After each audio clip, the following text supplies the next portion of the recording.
It's the time for the package from China. Let's go!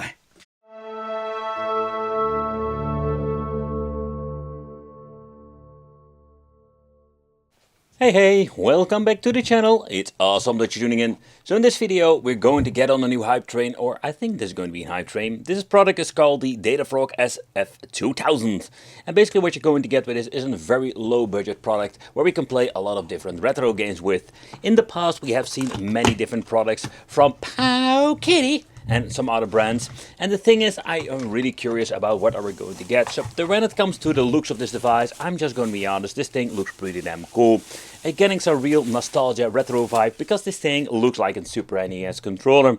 Man, and I can tell you the first thing I'm noticing when holding it, wow, this thing is quite comfortable, and the reason why it's even more comfortable than the original controller is due to the form factor. It looks kind of weird at the back when you're going to hold it like this, but it feels so much more comfortable than your typical Super Nintendo controller. I can already tell you the D-pad itself, ooh, it does have like a very cheap click to it, so I don't know if this is going to be playing very nicely. It does have a very nice curve to it, it gives it more ergonomic. They did made a decision to add a joystick to it, and I must say the position is not super bad. But the first thing I've noticed that there comes quite a nice volume out of the device itself. The interface is super basic. I want to say it's going to be a very good experience when it comes to certain part, but what I do like about this thing, we're just grabbing it out of the box, it's just plug and play and certain way that you can just, like, everybody can use this. It's not like a complex menu that I've seen before. For example, if you want to press main, going into the main list, you can boot up a game like this. It's super easy how to navigate through this device itself.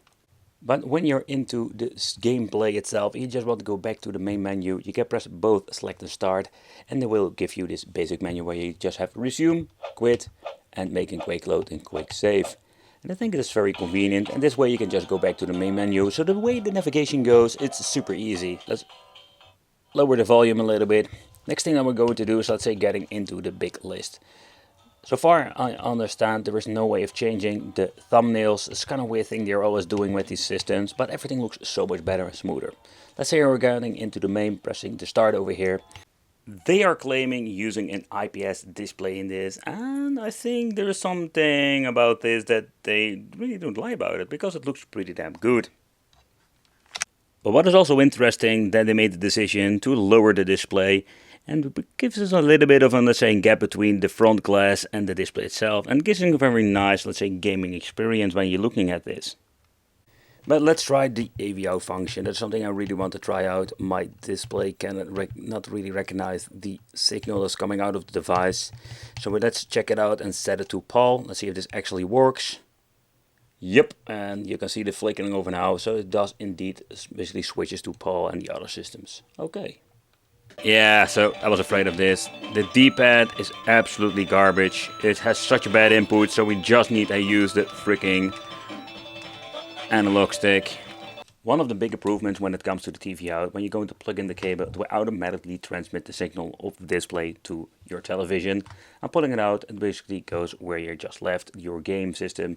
So when it comes to that feature, they did an amazing job. The only thing I'm missing out is HDMI, but for the money, I think we cannot really complain about that. Let's get into the classic games. Now I will, when I need to press the D-pad a lot, I do notice that it is not perfect, and I do really hate it. So the unfortunate thing with this device is, and that I've seen many times before with low budget devices, that when it comes to emulation performance, we do have some problems. You can really hear that it is stuttering. Some movements are going to be very choppy. Also, the aspect ratio is not like it should be. Next up, let's try some Super Famicom with Bob. But already from the start I can hear some minor problems.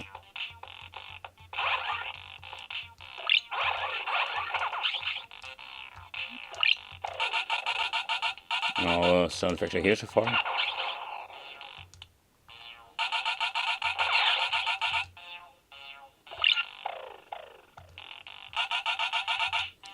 Normally I'm always like a big fan of the D-pad, but I'm just gonna be honest, the cheap clicky feeling, it's not for me.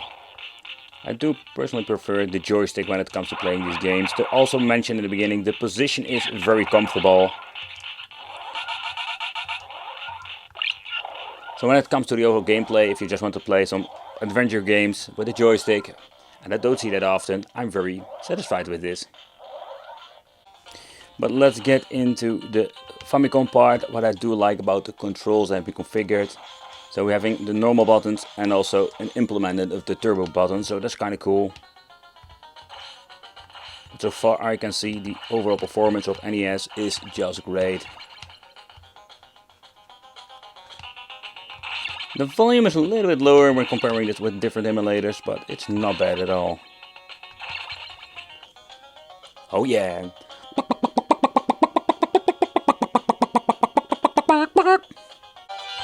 But let's move on to the Sega Genesis or Mega Drive.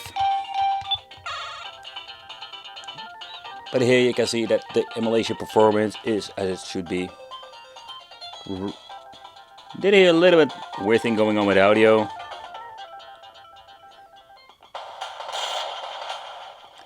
But so far so good. Ooh, did hear some minor hiccup over there.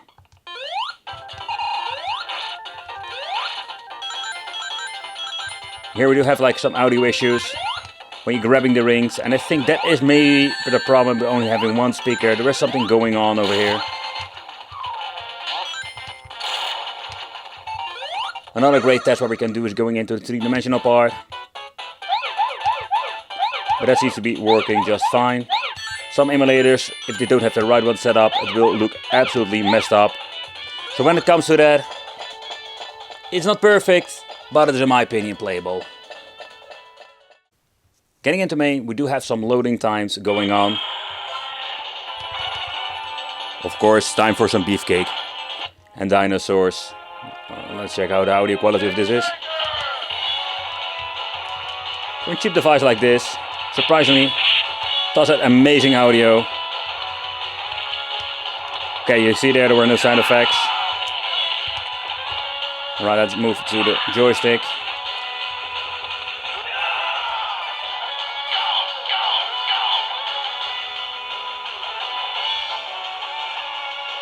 But also here, like with the Mega Drive, the overall performance. But when it comes to the audio, it's not going to be perfect there. It will bring you in the big menu. From this point on, you can go back pressing select. So navigation through the system is super easy. So this is basically the TV out option where you can set to a certain region. We're going to test it out later. Language, search, and the game list. So when you're going to add new games, from this point you can just basically add new games. We also have this, let's say, the search function, and the search function is super convenient. Let's say I'm searching for Sonic. Then go to OK, and here we can find every single file that has Sonic in its name. So that's a super convenient and a super easy way to find your games. A device for a dirty cheap price, and great, very nice looking LCD display, comfortable, but of course there was always something that you mess up, and I don't want to be negative, but the thing is that it comes with a pretty damn bad D-pad, makes finding games unplayable, it feels dirty cheap. What makes up that we do have like a very nice looking and very nice playable like joystick, but for me as a D-pad guy, I am disappointed in this. The menu, I'm hoping we can get yourself like an upgrade in the future, because if you're going to improve these two things, it will be a great deal for the money. Thank you for watching, let me know in the comments what you think of this, and it would be great to see you in the next video.